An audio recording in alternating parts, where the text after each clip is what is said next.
उदालगुरि जिल्लानि एडेनबारि गामिनिफ्राय गोमानानै थानाय प्रिया मुसाहारिखौ मोनबाय।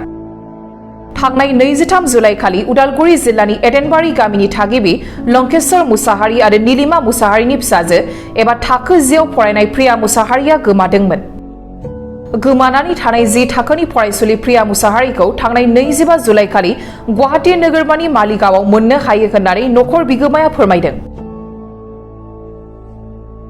खुलुमबाय, आंनि फिसाजो गोमानायखौ आं दाख्लि थांनाय समबार 25 तारिख खालि मोनफिनबाय। बिनिखायनो आं गोसो खुसियै रायजोफोरखौ खुलुमनाय थाबाय आरो स्नेहानि बिमाखौबो आं निमाहा बिनाय थाबाय। जेनेबा रागानि जुदाव बिदि बुंफ्लांबाय, बिमानि आखाइ दङ होननानै बेखौ निमाहा होगोन, आं खुलुमनाय थाबाय। आङो गोबां दुखुजों गिखांनाय मोननानै आङो बेबायदि खोंगोदों। स्नेहानि बिमाखौ बेफोरबायदि बिमानिबो आखाइ दङ होननानै बुंफ्लांबाय आरो बे इउटुब चेनेलाव होनायावनो आं बिथांमोननि इउटुब चेनेलजोंनो आंनि फिसाखौ मोनफिनबाय। बिनिखायनो आं बिथांमोनखौ खुलुमो आरो बे स्नेहाखौबो आङो स्नेहानि बिमाखौबो जेनेबा निमाहा बिनाय थाबाय आरो जेनेबा आं बे फिसाजोखौ बिराद हाबदानै लाखिगोन आरो आंथ' मोजां हाबदानैनो लाखियो। जेनेबा बियो बाहेराव खेला गेलेनो होननानै थाङो, बेयावथ' आं नुथ'ला, बेलेगफोरासो नुयोना मायो आरो आं फिसाजोखौ गुवाहाटीनिफ्राय मोनबोबाय आरो आं न'आव लाबोबाय। गुवाहाटीनि मा जायगायाव मोनदोंमोन? आमिनगाव। औ गुवाहाटीनि आमिनगाव मोनदोंमोन। औ ओरैनो नोंथांनि फिसाजोखौल' मोनबोदों ना?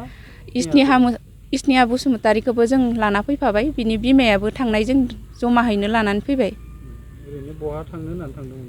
बेखौथ' मिन्थिया, बिसोरो सोंनायाव बुंदों निउ दिल्लीयाव थांगोन होननानै, खिन्थु बिसोर रङियाव आदां गादां जानायाव माबाया पुलिसफोरा हमदों होननानै मिन्थिनो मोन्दों आरो बिसोरनिफ्राय। पुलिसफोरा नोंसोरखौ खबर होबाय? औ, पुलिसफोरा जोंखौ खोन्थाहरबाय। हनुमान हार्डवेयाराव नोंथांनि गोनां मुवा बेसादफोरखौ गोबाङै मोननो हागोन। बाक्सा जिल्लानि सालबारि महकुमानि सिङाव थानाय मानास नेशनेल पार्कनि साखाथि मायंपारा गुदिली बाजाराव गोदानै बेखेवबाय हनुमान हार्डवेयर मुंनि गंसे हार्डवेयर गला। बे गलायाव बाला, अन्थाइ, इटा, सिमेन्टजों लोगोसे टिन, चेयार, डाइनिं टेबोल, प्लाइबर्ड, न'आव फुनग्रा गाब आरो हार्डवेयरनि गुबुन गासै गोनां मुवा बेसादफोरखौ बाङाय बेसेनावनो मोननो हागोन। नोंथांनो जुदि बेफोर गोनां मुवा बेसादफोरखौ गोनांथि जायोब्ला नैबे मबाइल नाम्बाराव फोनांजाब खालामदो। Mobile number 9394712499।